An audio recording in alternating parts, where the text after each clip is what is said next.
Assalamualaikum warahmatullahi wabarakatuh. Sampurasun. Ketemu lagi dengan saya Jess Karpau. Kali ini langkah membawa saya ke sebuah desa Nanggewer, Kecamatan Jelat, Kabupaten Ciamis. Forgotten Ancient Grave, makam kuno yang terlupakan. Video ini berdurasi panjang, tolong jangan di skip supaya tidak gagal paham seperti pernah ada di konten sebelumnya. Belum kami ambil kesimpulan, tidak tahu tujuan kami kemana, bisa dengan mudah berbicara. Stop pembodohan publik. Konten ini diangkat justru untuk lebih berpikir, lebih jernih, lebih menambah lingkar pikir kita, lebih menambah wawasan kita.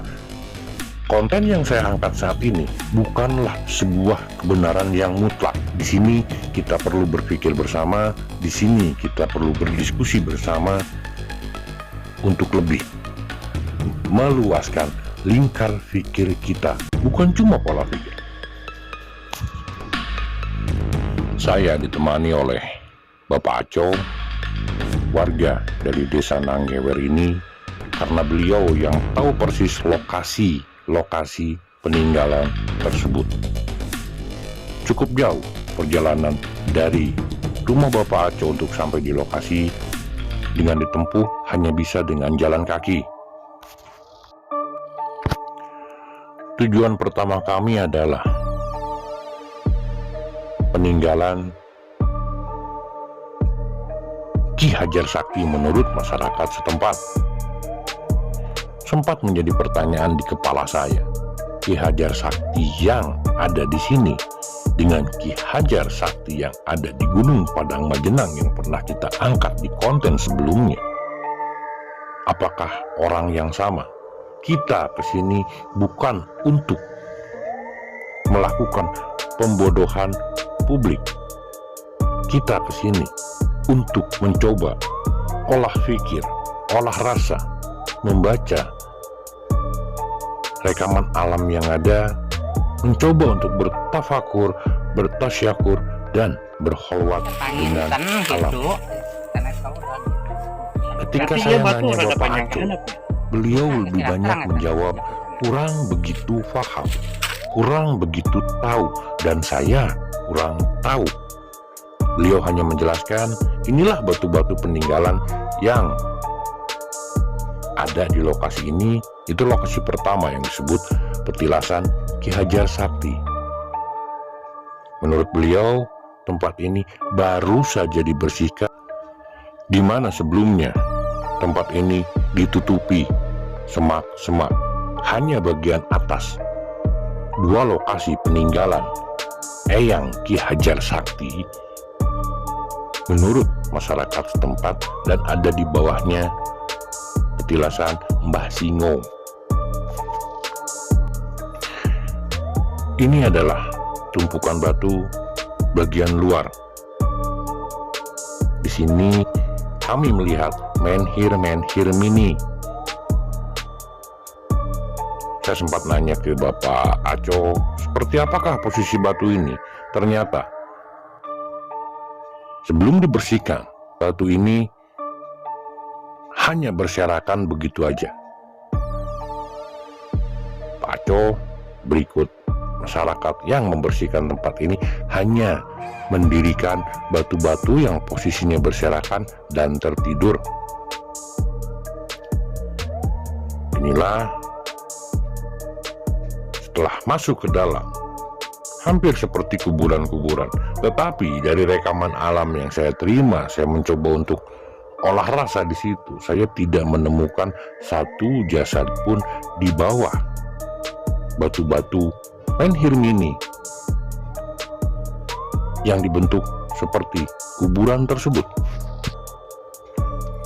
Disinilah Pak Aco bercerita di mana ada sebagian orang-orang yang datang ke sini dengan tujuan tertentu, yaitu meminta entah itu meminta naik jabatan ataupun meminta kelancaran rezeki dan lain-lain yang sekiranya bisa diminta dengan instan. Subhanallah. Saya pun menanya kepada Bapak Aco, adakah yang meminta ke sini tiba-tiba menjadi kaya? Pak Aco memberi jawaban, saya kurang paham. So, wallahu a'lam bishawab. Ini adalah menhir atau batu-batu yang berdiri, batu-batu kuno.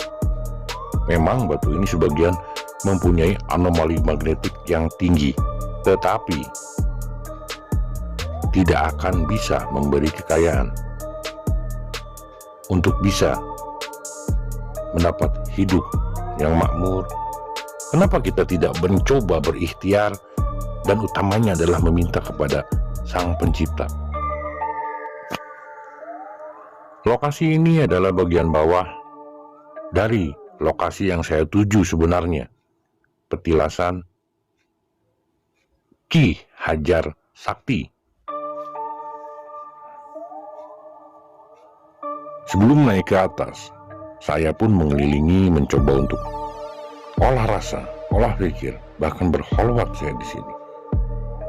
Membutuhkan waktu sedikit hanya untuk membaca seperti apakah sebenarnya ini. Sampai ada orang-orang malas yang logikanya dikesampingkan, yang mungkin sirkuit otaknya banyak yang tidak bekerja, sehingga datang ke sini dan meminta kepada batu. Dengan meminta kepada batu, karena memang saya lihat di sekeliling ada makhluk-makhluk astral, merekalah yang memanfaatkan keadaan tersebut. Merekalah akhirnya yang mengiming-imingi bakal seperti anu, bakal mendapat anu, tetapi pada kenyataannya itu hanyalah tipu muslihat dari makhluk-makhluk tersebut. Kalau memang kesini tujuannya adalah untuk bertawasul, itu masih masuk di akal untuk lebih bisa bersinergi dengan alam, untuk bisa lebih khusyuk. Tapi kebanyakan yang datang ke sini menurut cerita adalah mereka yang punya tujuan khusus dan punya niat khusus. Subhanallah. Dari hasil olah pikir yang ada, batu-batu ini memang batu-batu kuno dan sempat mendapat sentuhan tangan dibentuk seperti menhir. Karena kebanyakan di sini adalah batu-batu berbentuk menhir, bukan berbentuk dolmen. Hanya sedikit dolmen yang ada di sini. Yang ada di sini kebanyakan dari bentuk-bentuk menhir. Selama perjalanan ke sini pun sebenarnya sepanjang selokan saya pribadi melihat batu-batu di kali yang sempat mengalami sentuhan oleh tangan-tangan manusia.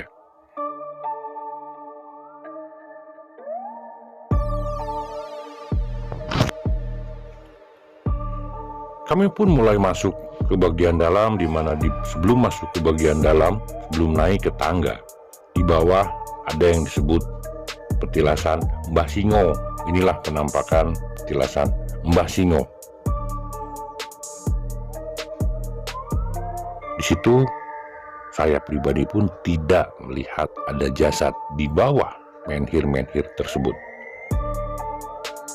Ini tangga menuju atas. Menurut Bapak Aco, tangga ini memang sudah seperti itu dari dulu.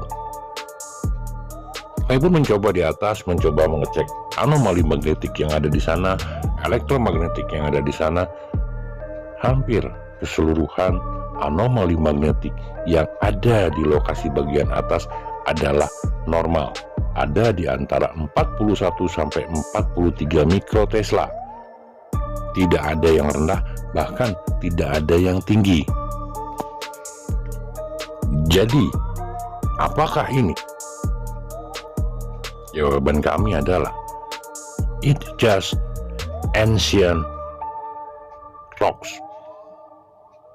Hanya batu kuno.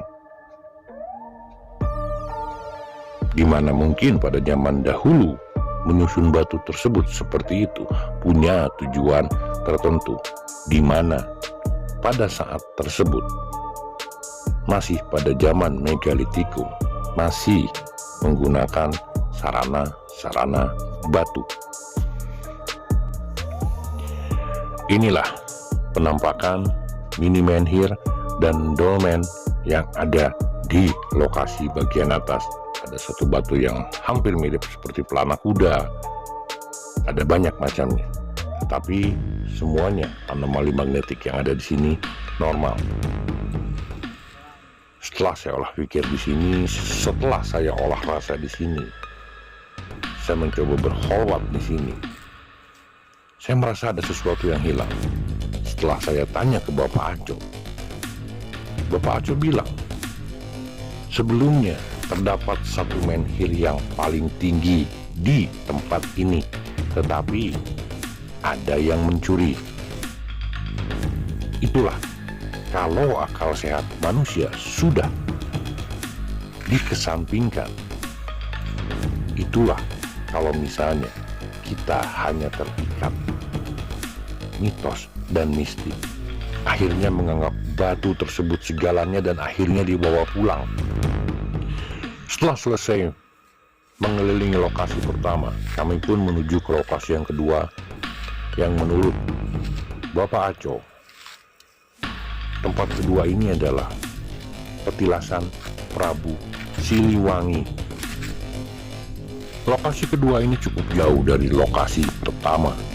Kita pun harus kembali naik karena posisi lokasi kedua ini paling atas di antara dua lokasi yang ada di Desa Nangewer ini. Inilah penampakannya. Kalau diperhatikan, memang tempat ini mungkin bekas tempat duduk dan batu tegar tersebut adalah untuk bersandar. Apakah ini memang bekas peninggalan Prabu Siliwangi? Saya tidak akan kasih jawaban di sini untuk menghindari salah atau apapun itu. Cuma untuk teman-teman yang mempunyai kelebihan, mempunyai jawabannya tersendiri, dan akan sama insya Allah dengan jawaban yang ada di saya. Setiap bulan Maulud, menurut Bapak Aco suka ada ritual di lokasi pertama tadi, yaitu petilasan Ki Hajar Sakti. Kemudian lokasi ini, padahal di saat kami naik ke lokasi ini tidak ada jalan sama sekali, di mana kita harus membuat jalan sendiri. Inilah penampakan dari lokasi kedua yang ada di Desa Nangewer. Di sini pun kami mencoba mengecek anomali magnetik yang ada. Ternyata di sekeliling tempat ini pun anomali magnetik yang ada dalam posisi normal, yaitu sekitar 41 sampai 42 mikrotesla. Tidak ada lebih. Berbeda dengan batu yang pernah kami datangi dan pernah kami angkat di konten-konten kami sebelumnya, yaitu Linggaratu dan batu Patapaan. Linggaratu mayoritas dari anomali magnetiknya sangat tinggi. Sementara di batu Patapaan beraneka ragam, bagian bawah rendah, kemudian di bagian tengah sedang, dan bagian atas tinggi. Bisa mencapai sekitar 190 mikrotesla. Saya membutuhkan sedikit waktu di lokasi ini karena saya mencoba untuk olah rasa, olah pikir, kemudian membaca rekaman alam seperti apakah dahulu di sini dan seperti apa batuan-batuan yang ada di sini. Ternyata ini adalah sebagian kecil sisa batu dari batu-batu yang pernah ada pada masanya di tempat ini. Ternyata banyak batuan yang sudah hilang.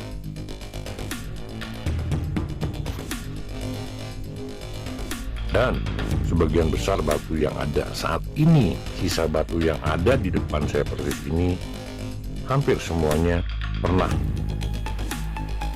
kena sentuhan tangan manusia. Ampun paralun buat para padepokan dan kemudian para sesepuh, tidak ada artian saya mau mendahului atau sok tahu. Tapi dari hasil olah rasa yang ada di tempat ini, dari hasil olah pikir dan membaca rekaman alam di tempat ini, di lokasi ini, batuan ini berasal dari akhir megalitikum menuju ke awal neolitikum.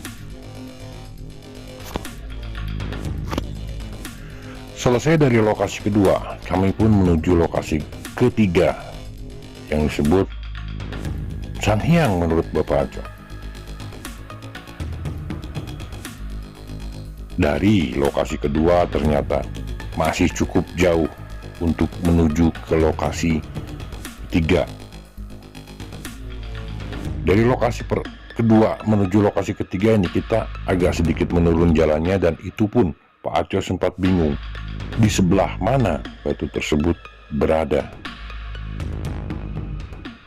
Dan akhirnya kami pun menemukan lokasi tersebut.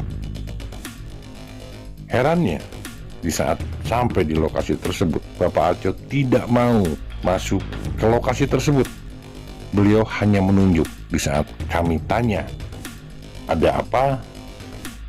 Apakah batu ini? Beliau hanya menyebut, saya kurang paham, saya kurang tahu. Di saat kami ajak masuk, beliau dengan mudah menjawab, saya cukup di sini saja. Lalu apakah ini? Yang disebut batu Sanhyang ini, ada sepasang batu yang hampir sama bentuknya. Cuma yang satu besar dan yang satu kecil. Konon menurut mitos tempat, kalau orang menginginkan sesuatu harus meminta dulu, kemudian berdoa di situ dan mengangkat batu tersebut sebanyak 3 kali. Wallahu a'lam bishawab. Karena saya tidak mencobanya, seandainya niatnya akan terkabul, batu tersebut akan terasa ringan. Anomali yang ada di sini pun normal. Oke teman-teman, terima kasih telah mengikuti perjalanan kami. Semoga bermanfaat. Sampai ketemu di perjalanan kami selanjutnya. Assalamualaikum warahmatullahi wabarakatuh.